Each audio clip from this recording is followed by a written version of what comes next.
Judicial commission की 6 जजेस को सुप्रीम कोर्ट में तामीनात करने की मंजूरी। ज़रा के मुताबिक इस्लामाबाद, सिंध, पेशावर और बलूचिस्तान हाई कोर्ट के चीफ जस्टिस की सुप्रीम कोर्ट तामीनाती की मंजूरी। सिंध हाई कोर्ट के जस्टिस सलाहुद्दीन और पेशावर हाई कोर्ट के जस्टिस शकील अहमद की भी सुप्रीम कोर्ट तामीनाती की मंजूरी। लाहौर हाई कोर्ट से जजेस की सुप्रीम कोर्ट तामीनाती का मामला मौखर।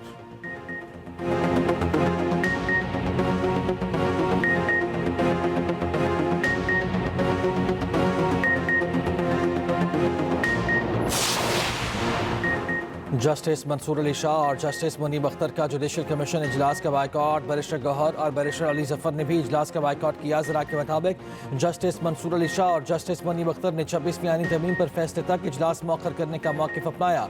बैरिस्टर गौहर और बैरिस्टर अली जफर ने इस्लामाबाद हाई कोर्ट के जजेस की सीनियरिटी तय होने तक इजलास मौखर करने का मौक़िफ़ अपनाया। जस्टिस जमाल खान मंदोखेल ने बैरिस्टर गौहर और बैरिस्टर अली जफर को इजलास छोड़कर जाने से रोका। अक्सरियती फैसले पर जुडिशल कमीशन का इजलास जारी रखने का फैसला हुआ।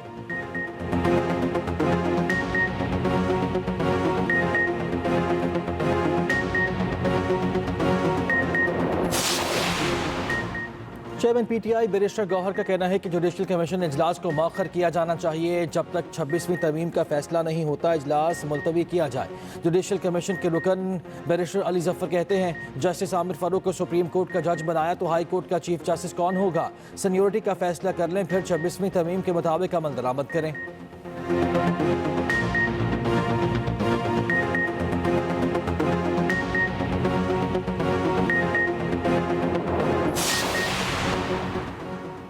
जुडिशल कमीशन इजलास के खिलाफ वकला सरापा एहतजाज। इस्लामाबाद में सरीना चौक पर पुलिस और वकला में झड़प। वकला ने डी चौक पहुंच कर एहतजाज खत्म कर दिया। उधर 6 वकला तंजीमों का जुडिशल कमीशन के इजलास के खिलाफ एहतजाज का बायकॉट। मुश्तरका इलामी में कहा सियासी अज़ाइम रखने वाले गिरोहों ने हड़ताल की नाम नहाद कॉल दी।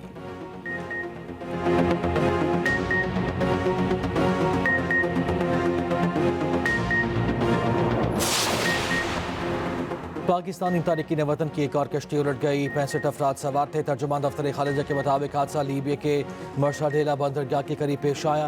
पाकिस्तानी सफारत खाने ने टीम फौरी तौर पर जाविया के अस्पताल भेज दी।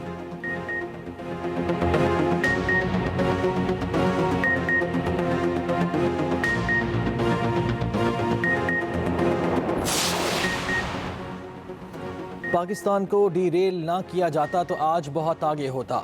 अल्लाह करे हम एक बार फिर टेक ऑफ कर सकें। सदर नून लीग नवाज शरीफ की अरकान पंजाब असम्बली से मुलाकात में गुफ्तगू। कहा नून लीग आती है तो मुल्क में तरक्की आती है। मरियम नवाज ने कहा नवाज शरीफ पाकिस्तान की तरक्की का नाम है।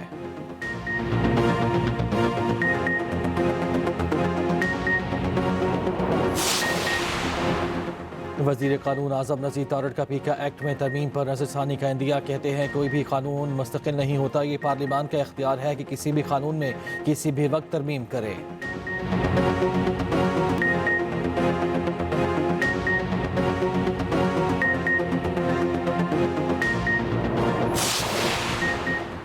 सिंध हाई कोर्ट में पीका एक्ट के खिलाफ दरखास्त की समाअत। वफाकी हुकूमत को नोटिस जारी। दरखास्त में उठाए गए निकात का 2 हफ्ते में जवाब तलब। उधर लाहौर हाई कोर्ट में पीका एक्ट के खिलाफ दरखास्त पर समाअत। फरीकैन को नोटिस जारी। 5 मार्च तक जवाब तलब।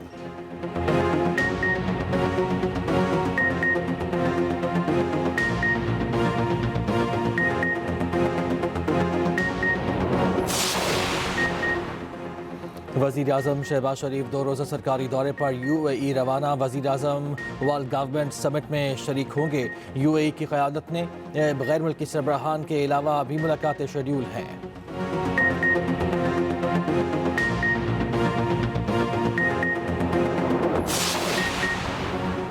सदर ममलकत आसिफ जरदारी पुर्तगाल के शहर लिस्बन पहुंच गए। सदर आसिफ अली जरदारी प्रिंस रहीम आगा खान से मुलाकात करेंगे। सदर आसिफ जरदारी प्रिंस करीम आगा खान के इंतकाल पर ताज़ियत करेंगे।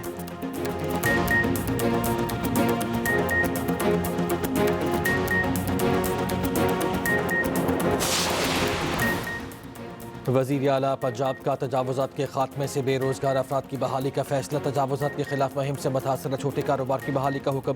मरियम नवाज कहती हैं बेरोज़गार होने वाले अफराद के लिए मुतबादिल इंतज़ाम ज़रूरी है।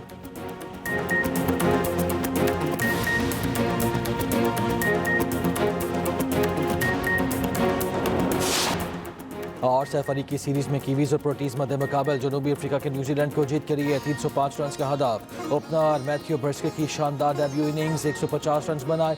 न्यूजीलैंड के मैट हेनरी और वेल रोडके ने 2-2 शिकार किए। हदफ के ताक़ुब में न्यूजीलैंड की बैटिंग जारी।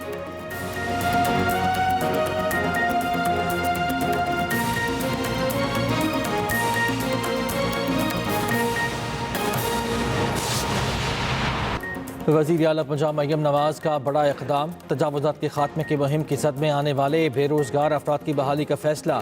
तजावुज़ात के खिलाफ मुहिम से मुतासरा छोटे कारोबार की बहाली का हुक्म। छोटे कारोबार की बहाली के लिए इक़दामात का जायज़ा लेने की हिदायत। मरियम नवाज़ कहती हैं बेरोज़गार होने वाले अफराद के लिए मुतबादिल इंतज़ाम ज़रूरी है।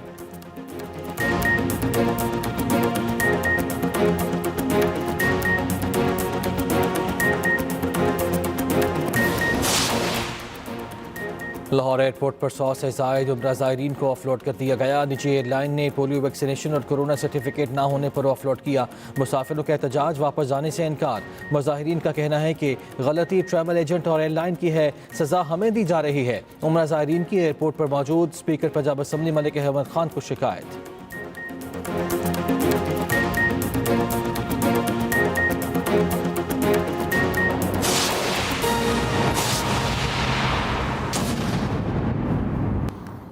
अहम खबर है नाज़रीन, जुडिशल कमीशन इजलास का जो इजलास था जुडिशल कमीशन का वो ख़त्म हो चुका। सुप्रीम कोर्ट में 6 जजेस की तैनाती का फैसला सामने आया है। ज़रा के मुताबिक बताया जा रहा है जुडिशल कमीशन का इजलास ख़त्म और सुप्रीम कोर्ट में 6 जजेस की तैनाती का फैसला हुआ है।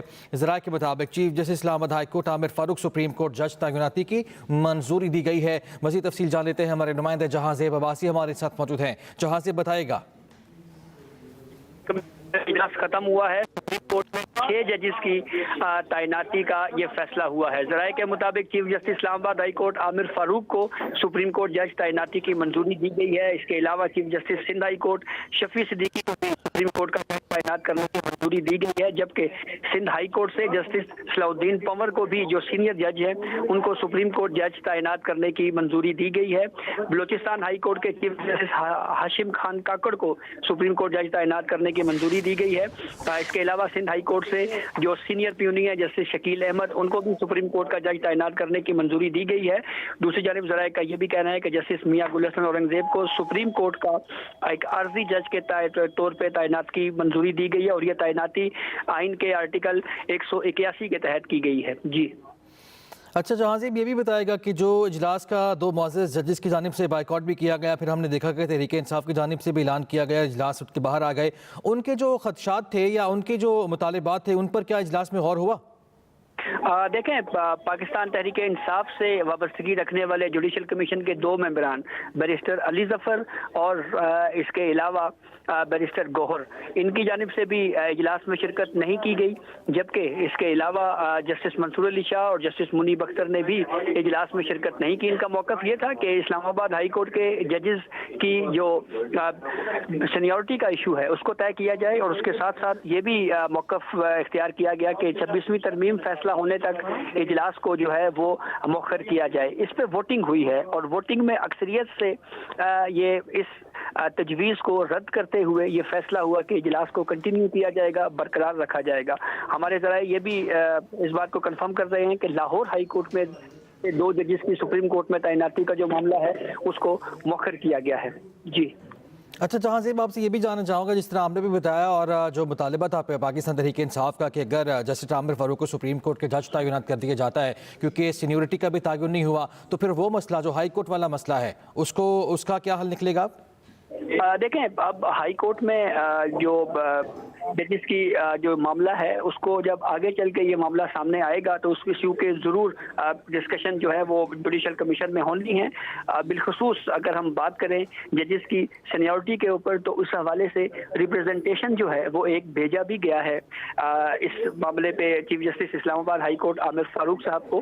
तो इस सूरत हाल में अगर Aamir Farooq chief justice Islamabad high court वो इस मामले पे सुप्रीम कोर्ट में एज अ जज पहले ही अगर कोई इसके ऊपर कोई फैसला कर लेते हैं रिप्रेजेंटेशन तौर के ऊपर ये मामला सुप्रीम कोर्ट में पिटीशन की सूरत में भी आ सकता है। जी अच्छा, जहाँ से जिस तरह आप भी बता रहे हैं, एक सीनियरिटी वाला मामला, फिर दूसरा जस्टिस बाबर सत्तार का ख़त भी आपको याद होगा जिन्होंने लिखा था कि जो नए जजेस आए हैं इस्लामाबाद हाई कोर्ट में उनको हल्फ उठाना चाहिए था। तो ये मामला पेचीदा होता हुआ आपको नज़र आता है या मज़ीद उलझेगा इसमें आगे जाके? देखें, जो का इशू है उस हवाले से जो seniority list Islamabad high court की जानिब से जारी की गई है, तो इससे ये तो लगता है कि सीनियरिटी का मामला जो है वो तय हो चुका है। इसकी वजह बिल्कुल जो हमें क्लियर नजर आ रही है वो ये है कि कहीं पे भी जब एक जज ट्रांसफर होके आता है तो ये नहीं लिखा हुआ कि उस जज ने दोबारा ओथ लेना है। तो इस पे एतराज जरूर किया गया, लेकिन अब इस पे रिप्रेजेंटेशन के ऊपर क्या फैसला होता है ये भी देखने वाली बात होगी। और फिर दूसरा इस पे अहम बात देखने वाली है कि अगर ये मामला सुप्रीम कोर्ट में पिटीशन की सूरत में आता है तो फिर मुमकिन तौर पे ये आईनी बेंच में ही ये मामला जाएगा और आईनी बेंच भी इस केस को सुनकर कोई फैसला कर सकता है। आर्टिकल 200 की इंटरप्रिटेशन के हवाले से अगर हम बात करें तो उस हवाले से जो आइन है वो तो बिल्कुल वाज़ेह है।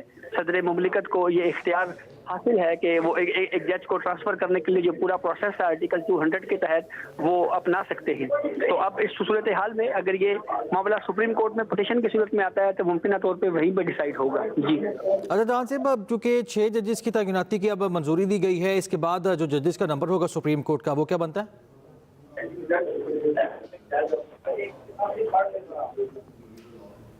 जहां से अब आप सुन पा रहे हैं मुझे? जहांजेब से दोबारा रब्ता करने की कोशिश करेंगे। जुडिशल कमीशन का इजलास ख़त्म हो चुका। सुप्रीम कोर्ट में 6 जजेस की तैनाती का फैसला हुआ है। ज़रा के मुताबिक chief justice Islamabad high court justice Aamir Farooq supreme court जज तैनात करने की उनको मंजूरी दी गई है। Chief justice Sindh high court Shafi Siddiqui supreme court जज तैनाती की भी मंजूरी दी गई है। इसके साथ साथ justice Salahuddin Panwar Sindh high court से सुप्रीम कोर्ट के अब वो जज तैनात हो जाएंगे। बलोचिस्तान हाई कोर्ट के चीफ जस्टिस हाशिम खान काकर को भी सुप्रीम कोर्ट का जज तैनात करने की मंजूरी दे दी गई है। इसी तरह सिंध हाई कोर्ट से जस्टिस शकील अहमद को सुप्रीम कोर्ट का जज तैनात करने की मंजूरी दी गई है। जस्टिस मियां गुल हसन औरंगजेब की सुप्रीम कोर्ट का एडहॉक जज तैनात करने की भी उनको मंजूरी दी गई है। हमारे नुमाइंदे जहांजेब अब्बासी हमारे साथ मौजूद है। जहांजेब, इन तैनातियों के बाद नंबर गेम क्या होगी सुप्रीम कोर्ट में? क्या नंबर होगा जजेस का?